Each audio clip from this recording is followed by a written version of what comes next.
Well, it's a little later on Sunday than we thought. Mind your business. No, no, we're here.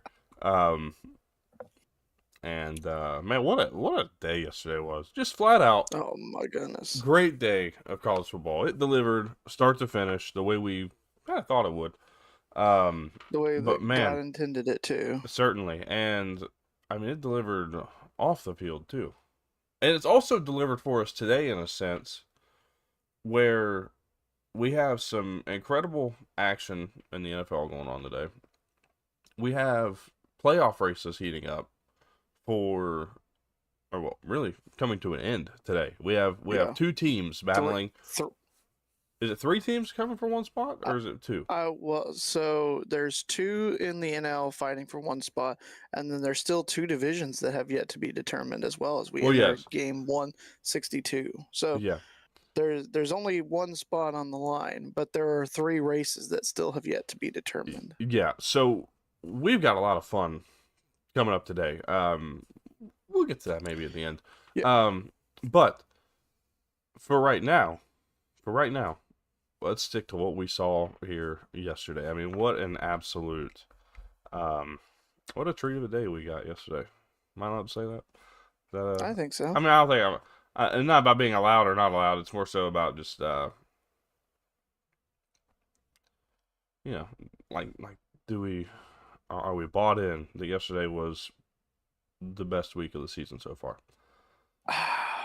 I So I'm far, gonna I think so. I'm gonna say week 3 still I think is a little bit better, and I really enjoyed what we saw yesterday. But man, I mean there was we had what I know what your problem is. three ga- I know what what your problem is. You're mad about Friday. no. This doesn't have anything to do with it. I'm trying to look at it objectively. TCU didn't even play in week 3, or I think they were playing a nobody. That's what it was. Yeah, they played Um, Abilene Christian, I believe. Abilene Christian, yeah. I'll call them a nobody, okay? Um, ACU is a well, respectable university, all right? Named after you, I, after all, so have some respect. I, I'm not sure where you're getting that, but at least it's not, some other, not AJU or whatever. Okay. But anyway, Okay. anyway, I don't know Anyways, I don't know what you were I don't going know for what. with that. I just said that Abilene Christian was a decent university. I wasn't even making a legit. I wasn't even making a joke, and you're sitting Well, here you said named after me, I thought. named after your school, TCU. I don't think it's named after TCU, but okay. Well, which one came Okay. first? I think Texas Christian, but I can Oh, look. oh, well then you guys got to change your name. Just, Let's see it'll be all here. right. So let's see here. Established TCU 1873. Abilene Christian was established in 1906. So Oh, okay. So ACU is the plagiarism university of the South. Got it. yes, the No, I'm just plagiarism. kidding. They're Don't. plagiarizing on being the West Texas Christian school. Yeah. All right. Let's get um, out of this all right. conversation. So, Yeah. seriously though, this week was fantastic from start to finish. I mean, It was. It was. It was great. Yeah. And that's what all I was trying to say was that I enjoy both week 3 and week 5, and it's tough for me to pick just one of those weeks. That's why it's like it's I so did great too, that but we I'm get. I'm really sick of these weeks happening while I gotta work. You know, like you know, and not Mm-hmm. only that, like that's the week that I'm, really kind of out for. You know what I mean? Like next week is next week's kind of whatever. Really, the schedule's all kind of Yeah. whack. To be completely honest, we got Miami and Florida State. Don't completely misunderstand me, but beyond that, Yeah. there's not a whole lot of love for week 6, and then we get week 7, and we look at it, and we got Michigan USC that week. We got Ohio State Illinois that week. We got Mm-hmm. Georgia and Auburn, which can still be a good game. Indiana and Mm-hmm. Oregon is going to be a good game. Pitt and Florida State, I think, is going to be close. And I think that's the start of midweek football, isn't it? Or is it next week? We'll have I guess we'll it's have a couple Wednesday games next week. Yes, we got in two week of them. 7. Yeah. Um, we've got some decent looking schedules. Even still coming up too. We've got some good ones. But yeah, I'm tired of these like lining up on my work weekends. So come on, like Yeah. give me something while I'm at home, could you? Please. I was about to say So week I don't 8 gotta like be is interrupted trying to watch some of these games. week 8 Ole Miss at Georgia, Baylor at Week eight looks TCU, good. We'll get to Texas those. Tech, Arizona State. All Yeah, right, I mean that's let's pull our focus in here for a minute. Let's talk about yesterday for a minute because let's do we it. have so much to talk about and really only a short amount of time. We got about 40 minutes before we got to get our asses out of here because I got Yeah. stuff to do. Um, and by stuff to do, I mean Jackson Dart makes his first start today, and I'm pretty excited for that. So, um, let's do our usual here. Let's roll through group of 5 scores real quick, see if there's anything we really want to talk about or pull up from that. And it starts again Thursday night. We had East Carolina beat Army 28-6, fake field goal late to run it up. Good job, ECU. Thank you. Yeah. That's Navy. un-American. No, it ain't. That's perfectly American. That's great work. Navy beats Rice 21-13. Thought that This was game was going to be 21 to close. 3 in the fourth quarter. Thought that game would be close. Rice is an experienced enough team. I like Scott Bell, man. I think he's going to do a good job. It's going to take a little bit Yeah. of time. North Texas with a win I was- over South Alabama. Good. Oh, I was just gonna say the Navy was up 21 to 3. So those Yeah. of you that were looking at the cover felt pretty good, but Rice, valiant effort. They had if you had it at if you had 20 if you had like -10 or whatever, the like field goal with under 30 seconds to go because it was kind of kicking the dick, Yeah. but Yeah.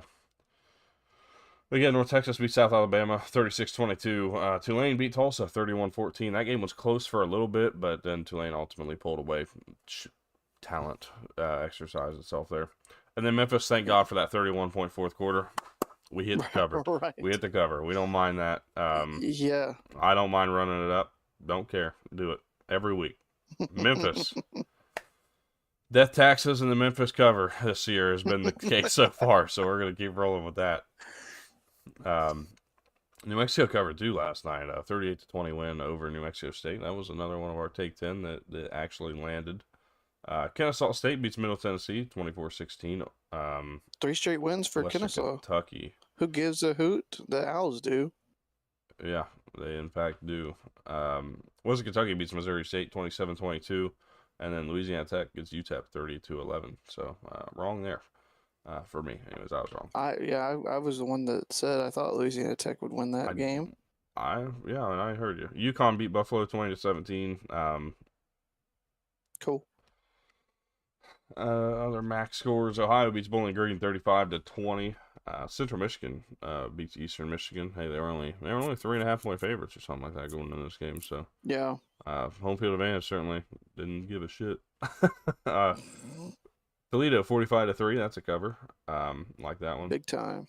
Miami Ohio 38-0 over Lindenwood, and Rhode Island and Western Michigan. That was 47-14. Western Michigan outscored Rhode Island 47-0 after that first touchdown from the Rams. 47-7. Sorry, yeah, my bad. Yeah, Whatever. it's all good. It basically was nothing. I was going to say, I think, how many winless teams do we have left? I know we only have 20 undefeateds, but we'll get to it. I don't know that we okay. have one, but we'll look at it. Well, UMass I think is one, but Okay, well, then maybe one on the dot. We'll look. We'll look later. we'll look. On to the Mountain West. San Diego State beats Northern Illinois 6-3. Ugh, ugly game. Depends on how you look at it. Aforementioned New Mexico over New Mexico State. Should have brought that one here, but I messed up. But nonetheless, 38-20 right. New Mexico wins. Hawaii takes down Air Force 44-35. Loved. And you did have Alhado, 457 yards. That might be the season record so far, the season high from any quarterback, and at Yeah. the FBS level. Anyways, That's a Colt Brennan-esque performance almost. Yeah. Washington State beats Colorado. I'm going to throw that in here because it's Pac-12 Mountain West. Same thing for the moment. Washington State beats Colorado State 20-3. Stanford beats San Jose State 30-29. Yeah, late touchdown with like 30 seconds to go. Yeah, and But San then Jose State was leading most of the fourth quarter. yeah, and then App State uh, they got throttled. Boise State wins Yeah. 47-14. I did not expect that to be quite as bad, but thought No. Boise would win. Yikes. Yikes indeed. All right. Sun Belt. JMU beats Georgia Southern 35-10. That was a big win. They covered by a mile. UO Monroe beats Arkansas State 28-16. First time in 15 years that ULM defeats the Red Wolves. Yep. Old Dominion beats Liberty 21-7. Does not cover. Those of you who would have liked that cover, myself included, don't get it. So too bad. Dude, my cover picks in the pick'em chat, I think were 1-9. It was awful this week, and there were a couple close ones that is like I knew like the right outcome, but it was a couple points off. It's like the fucking numbers are atrocious this year. Yeah.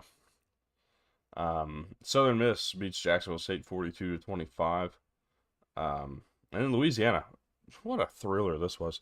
Louisiana beats Marshall 54-51 in double overtime. So there's another overtime game to add to ledger. Yes, but what that one was fun. I went back and saw some highlights. That was just fun. Louisiana I don't care how was good or bad down it going into the fourth quarter and scored a couple touchdowns to force it into overtime. Yeah. All right. Going to the ACC, of course, we had Friday night, Virginia over Florida State in double overtime, 46-38. One of the most incredible field storming events ever, and certainly a $50,000 fine incoming. Hey, but they'll be happy to pay that. After, it was worth it. How it was the last couple of years for them? We almost had a second one in the ACC. Wake Forest misses a 2-point conversion in overtime that would have given them the win, 31-30. Rather, Georgia Tech wins 30-29 in what was a good comeback, but a game that was, I'm going to be honest, was handed. They missed it. They missed a big time offsides call that gave Georgia Tech the ball back. And not only that, now here is a serious question. Rather than assuming an offsides is going to be thrown on that situation, you have an open receiver. I know the thought process is, oh, well, they're certainly not going to miss that. Take the deep shot. Take the deep ball, no penalty. Well, that's where it costs you. I'm just saying, I think maybe we take a different look at how we approach that play. Unless we blatantly see the flag coming out onto the field, we take a different approach to how we see that play. Because that is what lost them the game. It should have won them the game, as a matter of fact. It would have been a first down, and it would have been over. Rather, they had to give the ball back to Georgia Tech. They marched down, kicked the field goal, take that thing to overtime, and ultimately win. Not mad at Jake Dickert. I think he did a great job. That first win in conference play is coming. It's going to be a big one, too. They're going to get one. But just not yet. Not yet. They got some time to work yet. Yeah, I was to say, I mean, that's... You are always, if you think you've got the 5 yards freebie anyway, they train you to take the deep shot. But I mean, you could hit a safe underneath route and have that turn into a big play all the same. Or you just, you got to run every play like you're not going to get a flag, even if you think you've got an offsides flag. Your main objective should be not taking the deep shot, hoping that you can, get that. That one to work. You should just run whatever the look is, whatever the play is. You just try to run your offense as normal as possible, I think. Yeah. All right. This was one I just didn't see coming, no matter who the quarterback would have been. Duke 38-3 win over Syracuse. Absolute dominating, ass whooping, throttling, whatever you want to call it. That's what we got there. That was tough. I think Steve Angeli would have helped Syracuse to be more competitive. I think Duke is on a mission. They're on a little bit of a warpath to prove that they're better and that they shouldn't be written off. But I don't think it's 38-3 if Angeli didn't have his injury that occurred to him last week in the win over Clemson. Louisville, 34-27 win over Pitt, and I They mean, came from behind 17 points down after pick six in the first quarter. yeah, this was a game that, to be honest, changed a couple different times on a few different plays, and I don't really think it's specific to, you know, bad calls. I think there was a couple misses. The kick catch or Yeah, the kick catch interference that wasn't called. I'm not hateful to that not being called personally, yeah. but I definitely think that it was. Um, I thought it should have been called. I didn't think that there was enough contact between the Pitt player on the return team and the one who ended up making contact to warrant that not being a flag. But Yeah, it's what and they they said called, that so whatever. the That's what they it said is. that the reason for it was that he was pushed into him. I think that was a very loose definition of push. Yeah, it was something at the very minimum, but But either beyond way, that, I mean, Louisville shuts out Pitt in the second half. You can't win if you don't score in the second half when you're only up 10 at halftime and you get outscored 17-0, 14-0 in the fourth alone. yeah, um, you can't just blame it on one thing though. I don't think the momentum completely Yeah. changed there. It felt like as this game went on, Miller Moss got more comfortable and eventually started making the plays that we didn't see throughout the first portion of the game. Louisville wins. Felt a lot akin to the Brawl game last week, where Pitt's in control for a while, and then all of a sudden it just kind of falls apart. It's Yeah. that's how that game played out for me. Um, moving on, you got Cal with a win over Boston College, 28-24. Um, a This was nice a late like game a touchdown minute drive. and a half to go. I think Cal gets the go-ahead touchdown.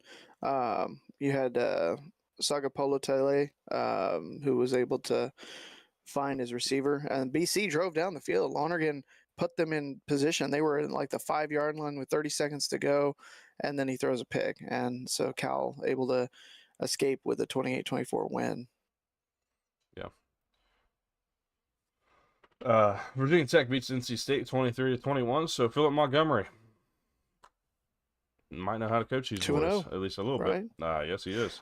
And I'd like to now, say that I thought about did I take Virginia Tech in this game? I said I did not buy that NC State was really all that good. I thought that VT had a chance to win this game yesterday.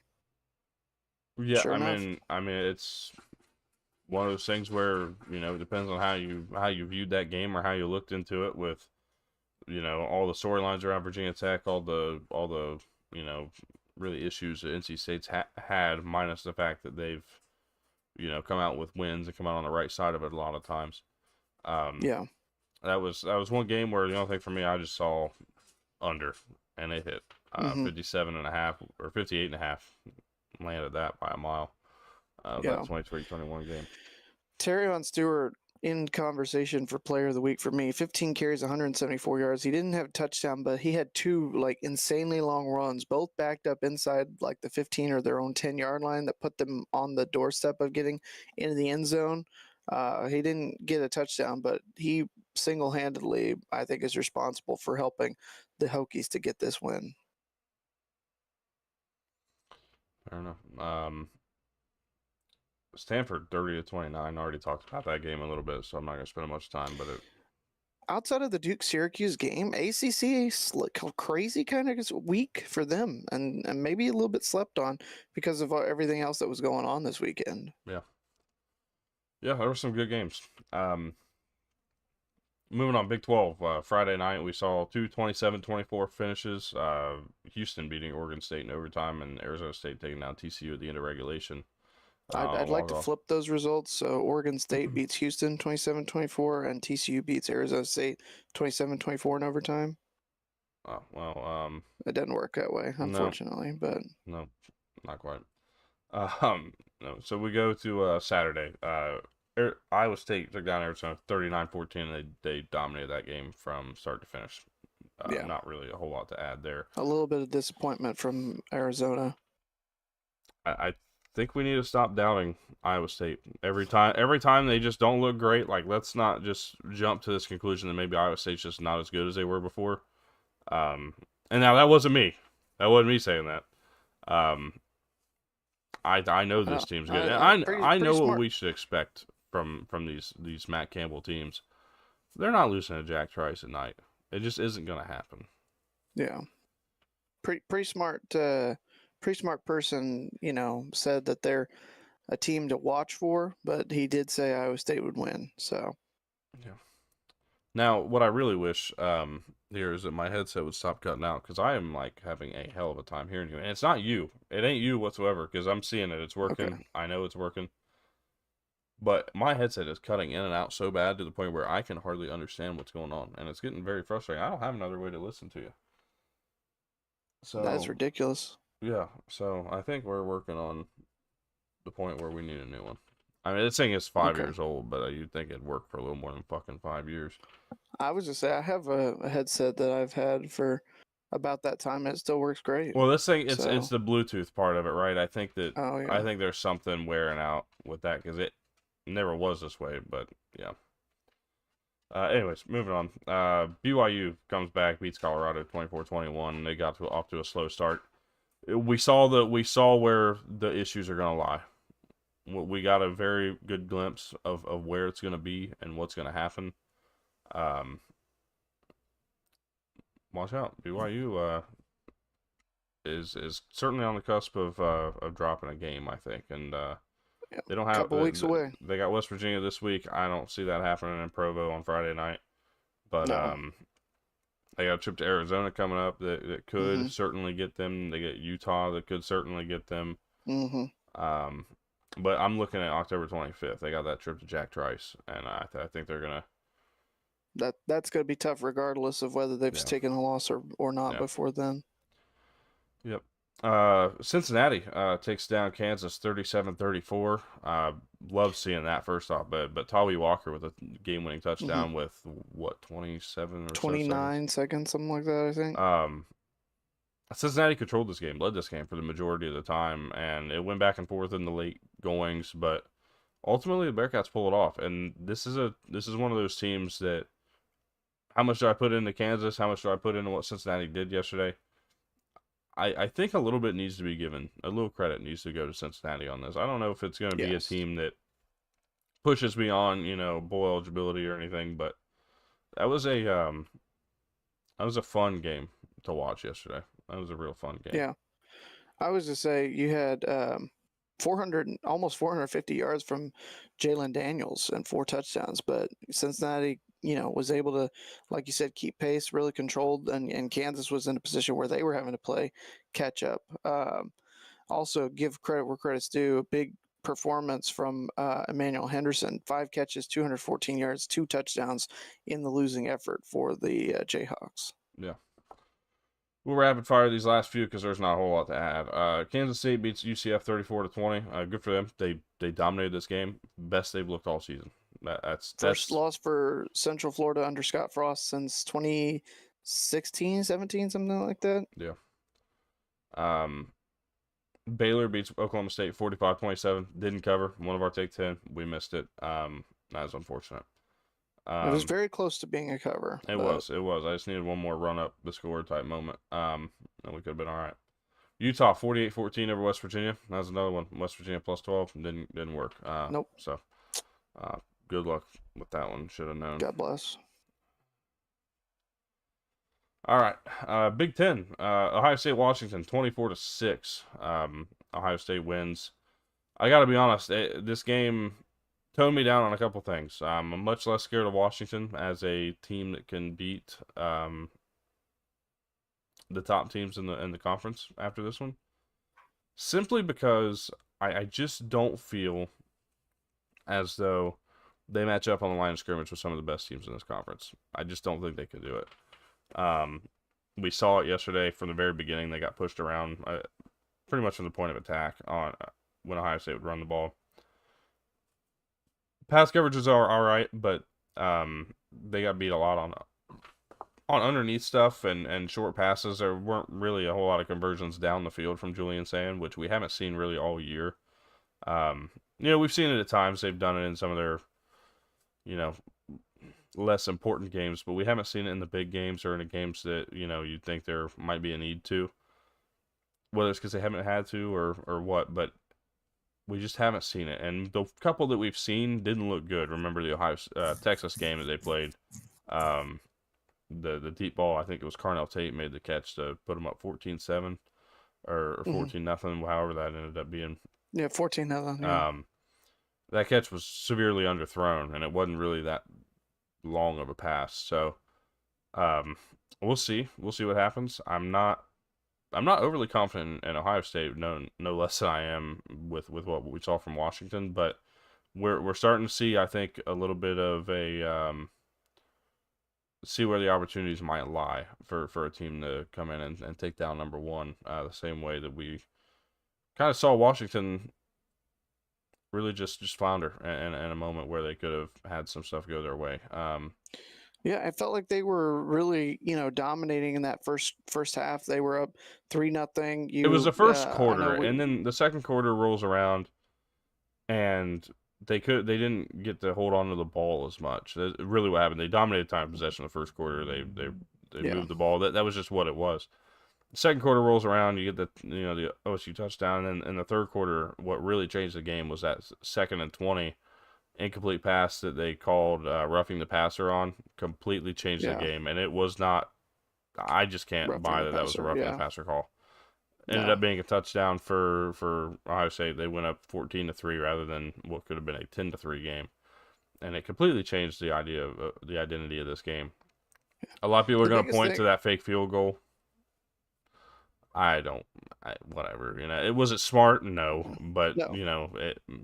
Did it matter at the end of the day? No. The biggest thing that I came away with is that Washington had a couple possessions that got into the red zone and they could not come away with a touchdown. That's Ohio State defense is still not allowed a touchdown when an opponent has gotten in the red zone so far this year. I know that's only been through 4 games and that may change, but that's really what helped keep the Buckeyes in it early when the Huskies had a chance to really seize momentum, seize the day, and make a big time statement. But give credit where credit's due to OSU and finding a way, especially in the second half, to just dominate, especially like you said after that roughing the passer call. Yeah. Let's skip this big one for now. Indiana beats Iowa 20-15, a late 49-yard touchdown pass from Fernando Mendoza to take the lead, and then I don't know what. Let me look. What? I'll look.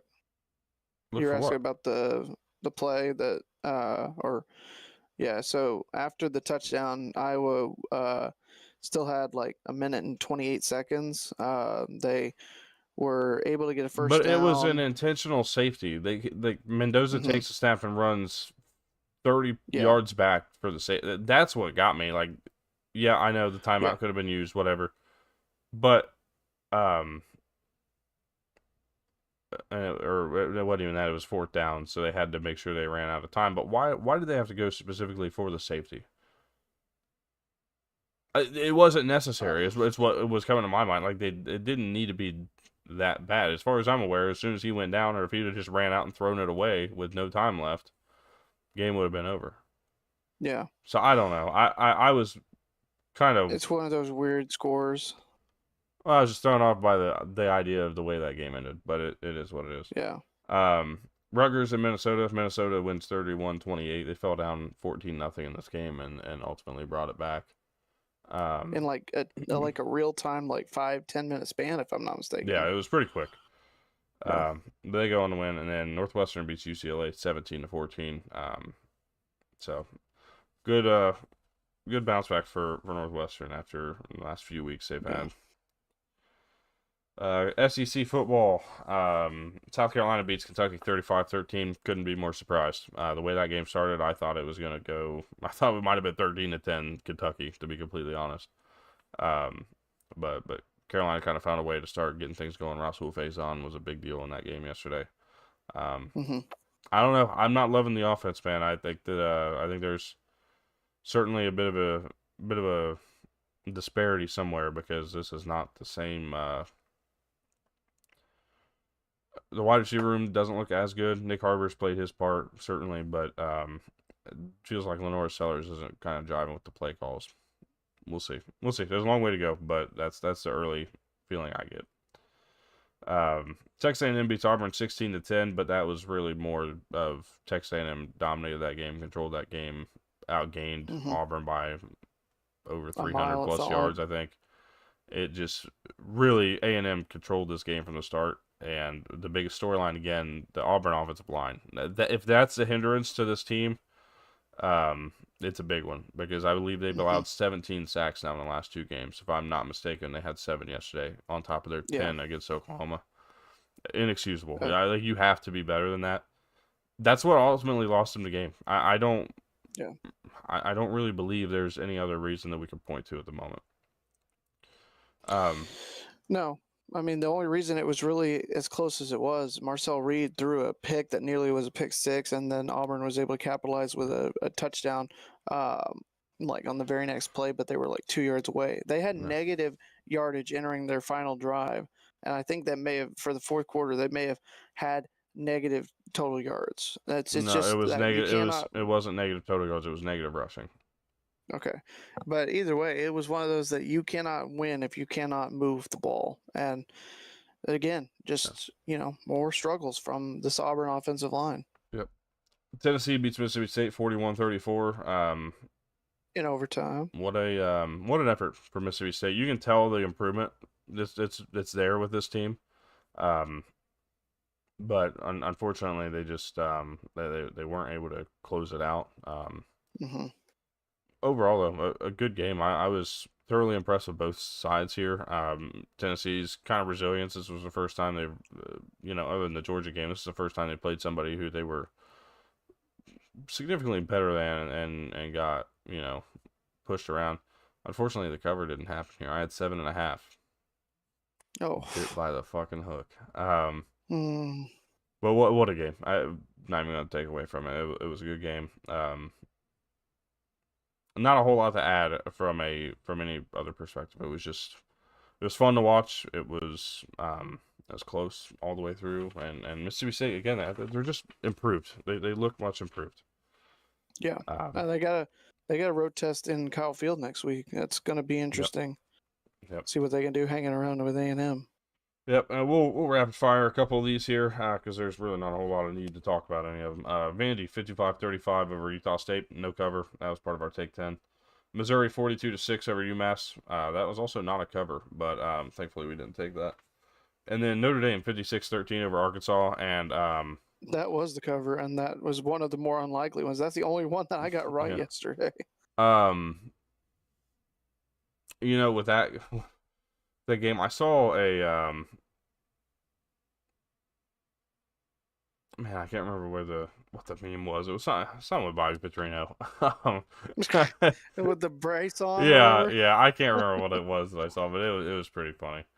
Um, but I mean Notre Dame just dominated. CJ Carr looked Jeremiah good. Love Jeremiah Love, but with a Jadarian career high Price 4 touchdowns. good too. Yeah. Let's not take away from Jeremiah Love, but let's give some credit to Jadarian Price. What a game he Well, played. I was just say Jadavian Price set up the like a couple of those touchdowns that Jeremiah Love was able to get. Like Jadarian Price did all the not all the hard Oh work, yeah, he but did all the heavy lifting on a lot of these. yeah, and So then doesn't get the touchdown. yeah, it was something there. Um, Ole Miss beats LSU 24-19. We'll kind of go back through some of these bigger games. Um, it certainly went the way we expected. Turnovers helped Ole Miss, and they came at opportune times. When I say they, LSU got it was benefit of really one, just I'm pretty sure two. I didn't hear you. I said LSU, I think, benefited from a turnover as well. Dude, this is dog shit, man. I don't know what.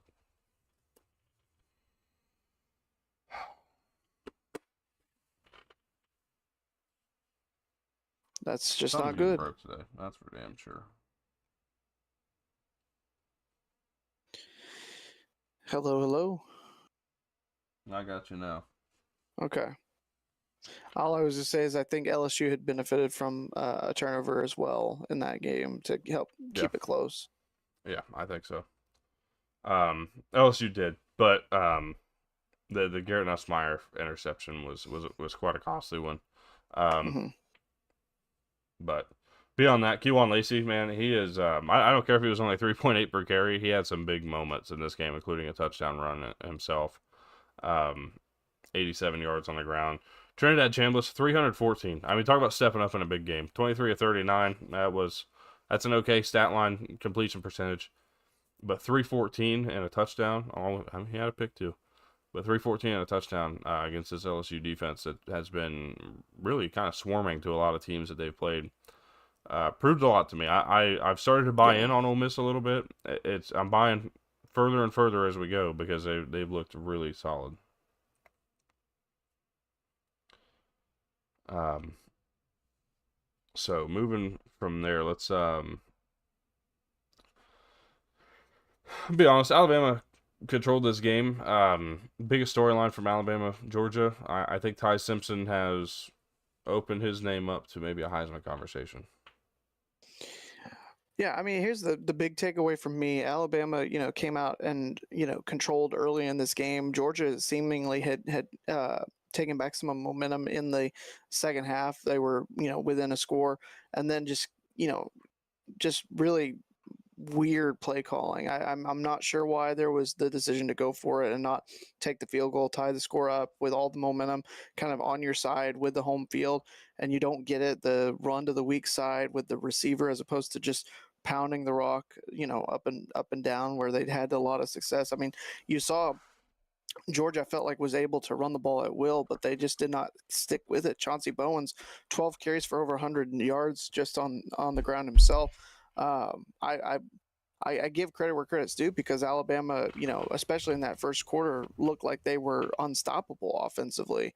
But that was the takeaway is that another close game, another game between these two, and the boogeyman still exists for the dogs where Alabama gets them again, even if maybe it felt like coming into the game that everything was pointing towards Georgia being the better team and a team that should have won the game. And so here we are, where the two longest home winning streaks yesterday were both snapped. That were at least the two longest active home winning streaks were both snapped.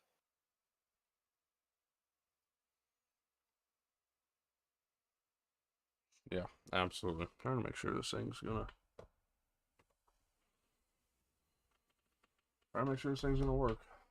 Okay, I I don't know was what the hell is going on, man. It's trying to really get on my nerves. no, that's all right. Um, I mean, but anyways, yeah, just I didn't hear you, and I'm not gonna ask you to repeat yourself. So, that's what it is. It's kind of hindered this entire show today. So, well, I'm um, sorry, man. I ain't you. I ain't you. That's just stupid ass shit. So, um, impressive for Alabama though. 24-14 at halftime. Controlled this game in the second half. Did what they need to do. Got out of there with the win. Hell of a job. Kalen DeBoer certainly, has found a way to prove himself, and I thought the offense was pretty solid yesterday. Even with the second half shutout, I thought they were pretty solid. So, Here's a stat for you. The last time that Kalen DeBoer squad won a game that they had fewer penalties than their opponent was the semifinal game against Texas in 2023 before he took the Alabama gig. hmm. That was the last time a Kalen DeBoer team had less penalties than their opponent. Yes. Oh, okay. Or no, a Kalen DeBoer team won while having fewer penalties than their Okay. opponent. Okay. All right. We'll close it out with this one.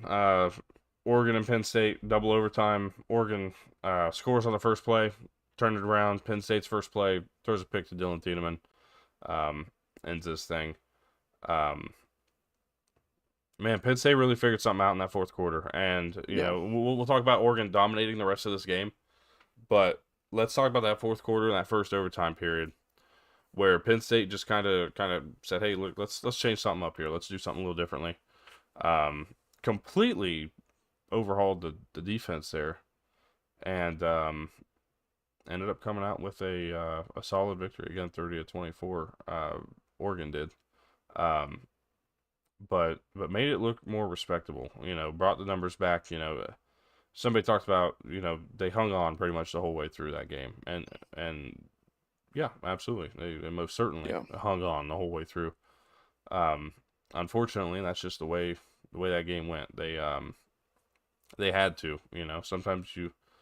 Sometimes you don't always see the best fighter, the best overall fighter win in a UFC fight. Sometimes there's that Hmm. one hit that just gets the other one and knocks them out. And that's I kind was of to what Penn say, State was doing. They hung around, took all the blows and hit a couple ones. And honestly, when they scored in overtime, I said, "Man, Oregon's got a lot of momentum to try to overcome here." I said, "Man, that might have been the knockout punch." And Oregon answers it back and hmm and and takes it in and ties it and goes in the second overtime, and then they throw the punch, and then they threw that one, and I said, "Oh damn!" I said there was the knockout punch, and first play completely changed. Well, obviously changed the game, but completely ended the game. Last year Penn State had two turnovers that were costly against Oregon in the Big Ten title. Today, one turnover, or yesterday, one turnover. It ended up being the most costly turnover of the season so far. So I was to say the way that that game was going, if Penn State didn't change, they make the adjustments they made after the Oregon touchdown and put them up 2 scores in the fourth. It was going to get a lot worse. Oregon had dominated to that point, and you give credit, like you said, to Penn State for trying something else and really I think showing something that Oregon wasn't ready for. They got a quick score, they get a stop, and then they're able to just kind of matriculate their way down the field and meticulously wind the clock and I think a couple of penalties that helped Penn State get in position, and then the play design to get the tying touchdown was really cool. The what you call, I think, wing tee almost. They had a wing tee well, it element wasn't. to So it. it was a play that they would run in a wing T formation Yeah. or in a flex bone even.